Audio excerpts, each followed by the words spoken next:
नमस्कार मित्रांनो, तर पावसाळ्याचे दिवस चालू आणि आम्ही हार्वेस्ट करायला निघालो. अगोदर आम्ही आमच्या प्रूनरला सॅनिटाईज करून घेतलं चांगल्याने आणि नंतर बघू शकता पाऊस आत्ताच येऊन गेलेला होता आणि बघू शकता वांग्यावर आत्ता पण पाणी आहे पावसाचं. तर वांगे खूप सारे लागलेले होते आमच्या झाडाला, कारण की पाऊस याच्या अगोदरच मस्त ऊन आलेली होती 2-3 दिवसा अगोदर आणि फुलं पण मस्त आलेले. त्यामुळे हे वांगे बघू शकता 1 किलो तर निघलेच असणार. त्यानंतर चवडीच्या शेंगाकडे वळलो आम्ही. चवडीच्या शेंगा पण भरपूर लागलेल्या होत्या, त्या पण हार्वेस्ट करून घेतलेल्या.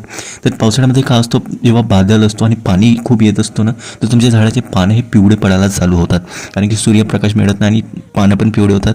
तर त्यावेळेस ते पिवळे पानं असतात ना, ते झाडाला न ठेवता तुम्ही कट करून घेत जा, काढून घेत जा, जेणेकरून जो झाड आहे ना तो त्याच्या एनर्जी ते पानं वाचवण्यात वेस्ट नाही करणार. ते एनर्जी झाडांच्या फुलात किंवा फळात आणि झाडाला डेव्हलप करण्यात मदत करणार. तशाच प्रकारे आम्ही भेंडीला पण हार्वेस्ट करून घेतलेला आहे. त्यानंतर बघू शकता आम्ही काकडीकडे आलो, तर काकडीची पण पानं तुम्ही बघू शकता पिवळे पडणं चालू झालेलं आहे. पिवळे पडलेले पानं आम्ही कट करून घेणार, जेणेकरून झाडाची ग्रोथ ही चांगल्याने झाली पाहिजे. त्यानंतर आम्ही कारल्याकडे पण आलो. कारल्याला पण हार्वेस्ट करणं चालू केलं. कारले पण भरपूर लागलेले होते, तर त्यांना पण हार्वेस्ट करणं चालू केलं होतं.